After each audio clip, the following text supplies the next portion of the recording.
बहुत समय पहले की बात है। हरे भरे खेतों, ऊंचे पेड़ों और छोटी छोटी पहाड़ियों से घिरा एक सुंदर गांव था, शिवपुर ताल की। सुबह होते ही गांव में पक्षियों की चहचहाहट गूंजती थी।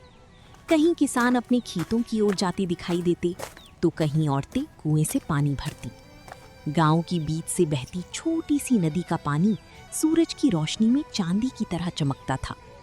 लेकिन इसी खूबसूरत गांव के एक कोने में एक टूटी फूटी झोपड़ी थी, और उस झोपड़ी में रहता था एक ऐसा लड़का जिसने अपनी उम्र से कहीं ज्यादा दुख देख लिया था। उसका नाम था मोहन। उम्र थी सिर्फ 19 साल, लेकिन चेहरे पर बचपन की मासूमियत कम और जिंदगी की परेशानियों की लकीरें ज्यादा थी। मोहन के पास ना अपनी जमीन थी, ना अपना घर, ना पैसे और ना ही कोई अपना, क्योंकि कुछ साल पहले एक बीमारी ने उससे उसके माता पिता दोनों को छीन लिया था। मोहन को आज भी अपनी माँ की आखिरी रात याद थी। उस रात झोपड़ी के अंदर एक छोटी सी तेल की दीपक की लौ जल रही थी। मोहन की माँ चारपाई पर लेटी हुई थी। उसका शरीर बुखार से तप रहा था। मोहन उसके पास बैठा उसकी हथेली सहला रहा था। माँ, तुम जल्दी ठीक हो जाओगी ना? माँ ने धीरे से आंखें खोली। उसने अपने बेटे की तरफ देखा और हल्की सी मुस्कान दी। हाँ बेटा, तू चिंता मत कर। लेकिन माँ, गांव का वैद्य कह रहा था कि दवाई बहुत जरूरी है। माँ कुछ नहीं बोली। मोहन समझ गया कि घर में पैसे नहीं हैं। वो उसी रात बाहर निकल गया। किसी के घर लकड़ियां काटीं, किसी के घर पानी भरा, किसी के खेत में काम किया और रात के आखिरी पहर कुछ पैसे लेकर घर लौटा। उसने दवाई माँ के हाथ में रखी। देखो माँ, अब तुम ठीक हो जाओगी। माँ ने दवाई को देखा, फिर मोहन के चेहरे को। उसकी आंखों से आंसू निकल पड़ी। मुझे अपने बेटे पर गर्व है। मोहन माँ की गोद में सिर रखकर सो गया। लेकिन सुबह जब उसकी आंख खुली तो माँ की आंखें हमेशा के लिए बंद हो चुकी थीं। माँ, उठो ना। माँ, मैंने दवाई ला दी थी। उठो ना माँ। लेकिन माँ अब कभी नहीं उठने वाली थी। उस दिन मोहन ने पहली बार जाना कि कुछ दर्द ऐसे होते हैं जिन्हें आंसू भी कम नहीं कर सकते। माँ के जाने के बाद मोहन के पिता ही उसका एकमात्र सहारा थे। वो दिन रात मेहनत करते, लेकिन पत्नी की मौत का दुख और गरीबी धीरे धीरे उनके शरीर को भी कमजोर करता गया। कुछ महीने बाद वो भी गंभीर रूप से बीमार पड़ गए। माता पिता की मौत के बाद मोहन बिल्कुल अकेला हो गया। उसका अपना कोई नहीं था। तब उसके पिता के छोटे भाई दीनदयाल चाचा ने उसे अपने घर बुला लिया। मोहन, अब तू हमारे साथ ही रहेगा। चाचा, आपने मुझ पर बहुत बड़ा एहसान किया है। तू मेरे भाई का बेटा है, तुझे अपने बेटे की तरह रखूंगा। लेकिन चाचा की पत्नी कमला को मोहन का घर में रहना बिल्कुल पसंद नहीं था। कुछ ही दिनों बाद उसका व्यवहार बदलने लगा। सुबह सूरज निकलने से पहले ही कमला की आवाज पूरे घर में गूंजती। मोहन, मोहन। मोहन नींद से उठकर बाहर आया। जी चाची। जी चाची, क्या लगा रखा है? पहले कुएं से पानी भर कर ला, फिर लकड़ियां काट, उसके बाद खेत में जाकर चाचा का हाथ बटा। मोहन चुपचाप पानी का घड़ा उठाता, कुएं तक जाता, भारी घड़ा भरकर वापस लाता, फिर लकड़ियां काटता, फिर खेत में काम करता। दोपहर की तेज धूप में उसके पैरों में छाले पड़ जाते, लेकिन वो कभी शिकायत नहीं करता। शाम को जब वो थका हारा घर लौटता तो कमला फिर बोल पड़ती। इतनी देर क्यों लगा दी? चाची, खेत में काम ज्यादा था। बहाने मत बना। घर में मुफ्त की रोटी खाने वाले को काम तो करना ही पड़ेगा। मोहन चुप हो जाता। वो कभी चाची से बहस नहीं करता था, क्योंकि उसके पास जाने के लिए कोई दूसरी जगह नहीं थी। लेकिन मोहन के अंदर एक ऐसा हुनर था जिसके बारे में गांव के बहुत कम लोग जानते थे। काम खत्म होने के बाद वो अक्सर नदी किनारे चला जाता। वहां पड़े अलग अलग पत्थरों को उठाता, उन्हें ध्यान से देखता, फिर अपने पिता का पुराना हथौड़ा निकालता। ठक ठक ठक, पत्थर पर हथौड़ी की आवाज नदी के किनारे गूंजती। धीरे धीरे एक बेकार पत्थर घोड़ी का आकार लेने लगता। कभी वो पक्षी बन जाता, कभी किसी किसान की आकृति, कभी भगवान की मूर्ति। मोहन घंटों मेहनत करता, उसकी उंगलियों पर चोट लगती, कभी खून निकल आता, लेकिन वो रुकता नहीं। एक दिन उसने अपनी उंगली से बहता खून देखा, फिर मुस्कुराकर बोला, बाबूजी कहते थे ना, पत्थर को आकार देने के लिए हथौड़े की चोट सहनी पड़ती है। शायद इंसान की किस्मत भी ऐसी ही होती है। एक शाम कमला ने मोहन को नदी किनारे मूर्ति बनाते देख लिया। वो गुस्से में वहां पहुंची। फिर बैठ गया पत्थर तोड़ने। चाची, बस थोड़ी देर और। इससे मिलेगा क्या? मैं इसे बाजार में बेच दूंगा। तो और पैसे कमाएगा? पहले घर में जो खाता है उसका हिसाब दे। अगर इतना ही शौक है पत्थर तोड़ने का तो काम के बाद किया कर। मैं काम के बाद ही तो करता हूँ चाची। ज्यादा जवाब मत दे। वो वहां से चली गई। मोहन ने मूर्ति की तरफ देखा, फिर धीरे से बोला, एक दिन यही पत्थर मेरी जिंदगी बदलेंगे। कुछ दिनों बाद मोहन ने एक बेहद सुंदर घोड़े की मूर्ति बनाई। उसे पूरा करने में उसे 4 दिन लगे थे। वो मूर्ति लेकर गांव के बाजार पहुंचा। एक आदमी वहां आया। उसने मूर्ति को चारों तरफ से देखा। कितने की है ये मूर्ति? काका, अगर यही शहर में लेने जाओगे या किसी मॉल में तो हजारों लाखों में भी बिकेगी, लेकिन ये गांव है तो 500 रुपए दे दीजिए। क्या हजारों और लाखों की बात कर रहा है? मेरा शहर आना जाना है, मैं जानता हूँ इसकी असली कीमत। 100 रुपए दूंगा।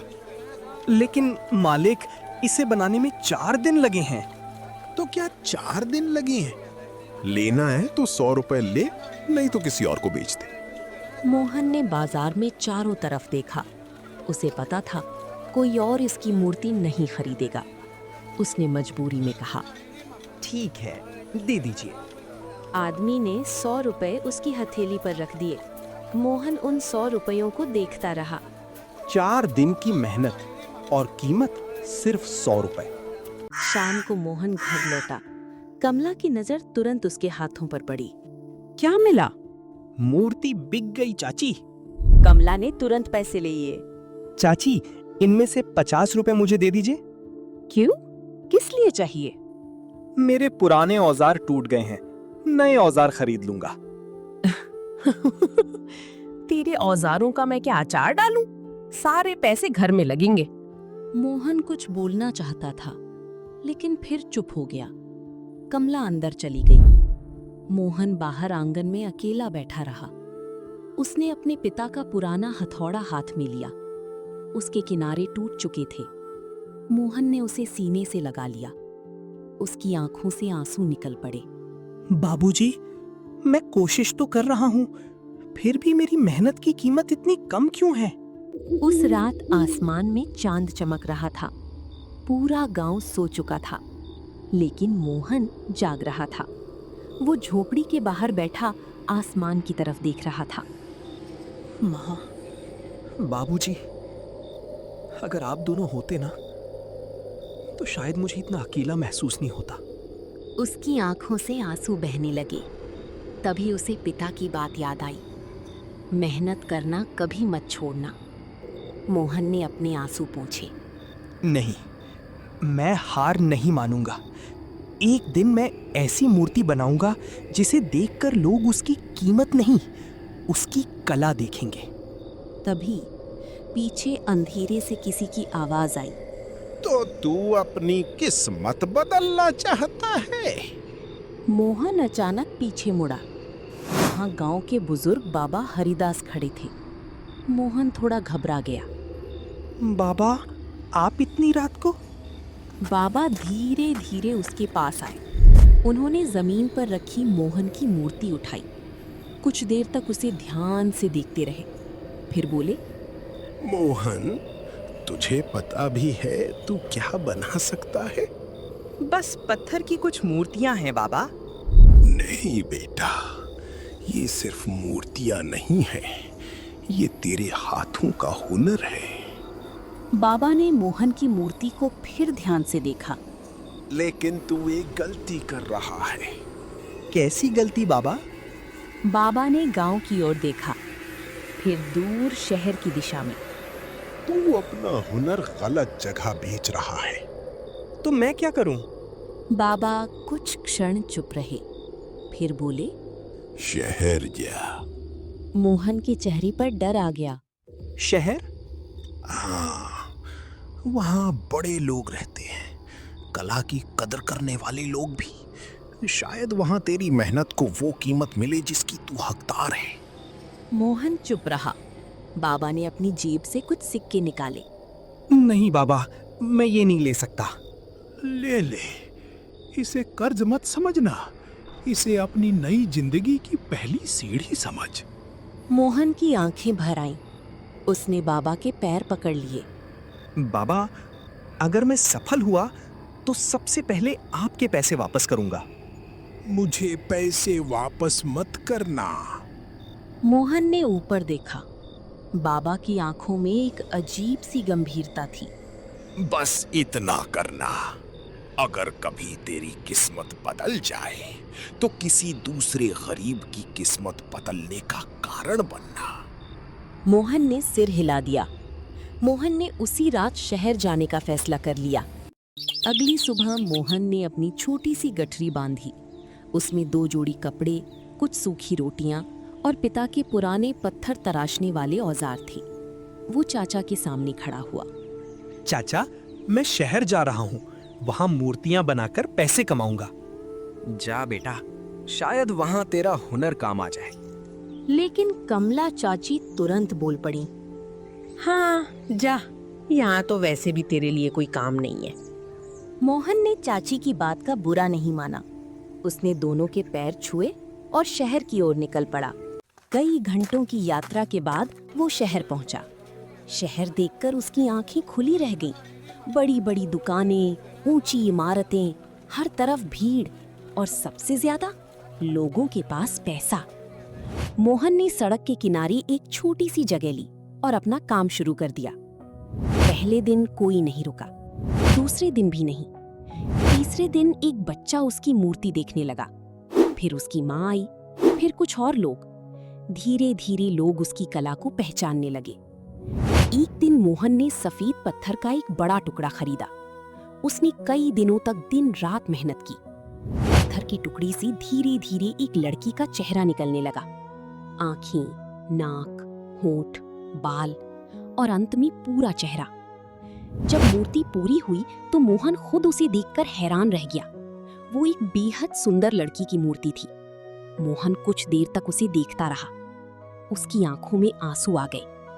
माँ, पता नहीं क्यों लेकिन इस मूर्ति में मुझे तुम्हारा चेहरा दिखाई दे रहा है। उसी समय वहां से शहर का अमीर व्यापारी सेठ राजमल गुजर रहा था। उसकी नजर मूर्ति पर पड़ी। वो रुक गया। ये मूर्ति किसने बनाई? मैंने।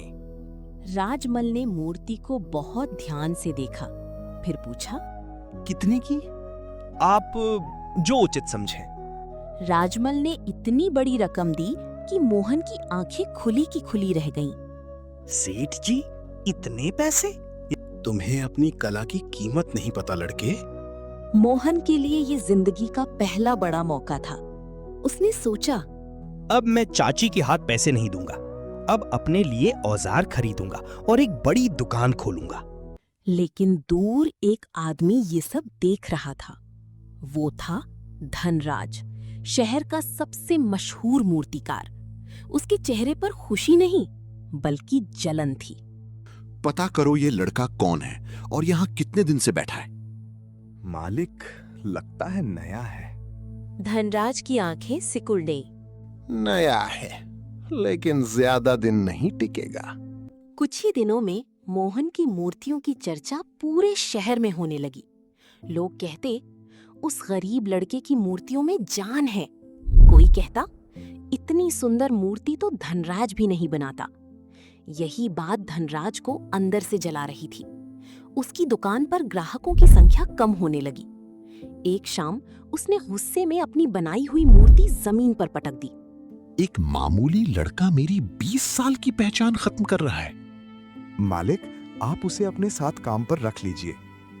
धनराज कुछ देर सोचता रहा, फिर उसके चेहरे पर चालाक मुस्कान आई। अगले दिन वो मोहन के पास पहुंचा। मोहन, तुम्हारा काम मैंने देखा है।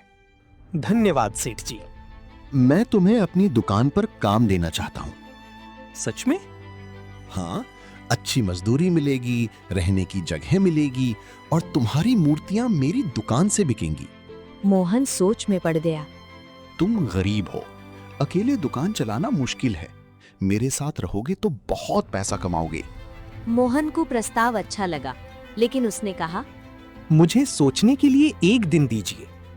धनराज मुस्कुराया, जरूर। लेकिन जैसे ही वो वहां से दूर गया, उसका चेहरा बदल गया। मुझे तेरी मूर्तियां चाहिए मोहन, तू नहीं। उधर मोहन ने अपनी छोटी सी जगह पर और मेहनत शुरू कर दी। एक के बाद एक सुंदर मूर्तियां बनने लगी। लोग दूर दूर से आने लगे। उसकी कमाई भी बढ़ने लगी। मोहन ने पहली बार अपनी मेहनत के पैसे से नए औजार खरीदे। उसने चाचा के लिए भी पैसे भेजे। लेकिन जब कमला चाची को पता चला कि मोहन शहर में खूब पैसा कमा रहा है, तो उसने चाचा से कहा, उसे कहो सारे पैसे घर भेजे। आखिर उसने यहाँ रहकर ही तो काम सीखा है। कमला, उसने खुद मेहनत की है। तो क्या हुआ, पैसा तो घर में ही आएगा। इधर शहर में धनराज ने अपना अगला कदम उठा लिया। उसने मोहन के ग्राहकों को अपनी दुकान पर बुलाकर कहा, वो लड़का सस्ता काम करता है, उसकी मूर्तियां ज्यादा दिन नहीं टिकेंगी। लेकिन लोग उसकी बात मानने को तैयार नहीं थे। धनराज की जलन अब नफरत में बदल चुकी थी। एक रात उसने अपने नौकर से कहा, कल उसकी सबसे बड़ी मूर्ति मेरे पास होनी चाहिए। लेकिन मालिक, कैसे? धनराज मुस्कुराया। पैसे से, और अगर पैसे से ना मिले तो चाल से। अगली सुबह मोहन को शहर के सबसे बड़े व्यापारी का आदेश मिला। ऐसी मूर्ति बनाओ जो पूरे शहर में किसी ने ना देखी हो। मोहन ने वो आदेश स्वीकार कर लिया। लेकिन उसी मूर्ति को पाने के लिए धनराज अब एक खतरनाक चाल चलने वाला था। मोहन ने काम शुरू किया। उसने शहर के बाहर से एक बहुत बड़ा और बेहद महंगा पत्थर खरीदा। दिन रात मेहनत करने लगा। कई दिनों तक उसकी दुकान बंद रही। लोग सोचने लगे कि आखिर वो बना क्या रहा है। एक रात मोहन ने आखिरी बार पत्थर पर हथौड़ा मारा। ठक, उसने औजार नीचे रख दिया। उसके सामने एक अद्भुत मूर्ति खड़ी थी, एक सुंदर घोड़े की, जिसके चेहरे पर ऐसी मासूमियत थी कि देखने वाला कुछ पल के लिए सब कुछ भूल जाए। मोहन की आंखें भर आईं। माँ, काश आज आप मेरे साथ होती। लेकिन तभी बाहर से आवाज आई। मोहन, मोहन बाहर आया। एक आदमी खड़ा था। मैं धनराज सेठ की तरफ से आया हूँ।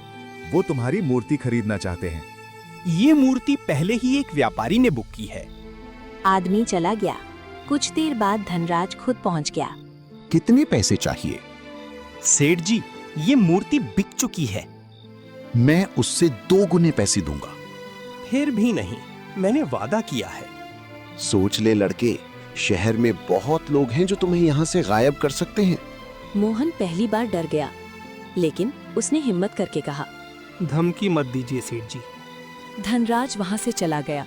उसी रात मोहन दुकान बंद करके घर गया।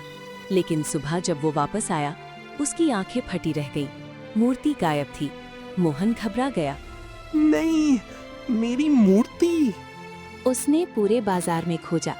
तभी उसे पता चला कि धनराज ने मूर्ति अपने गोदाम में रखी है।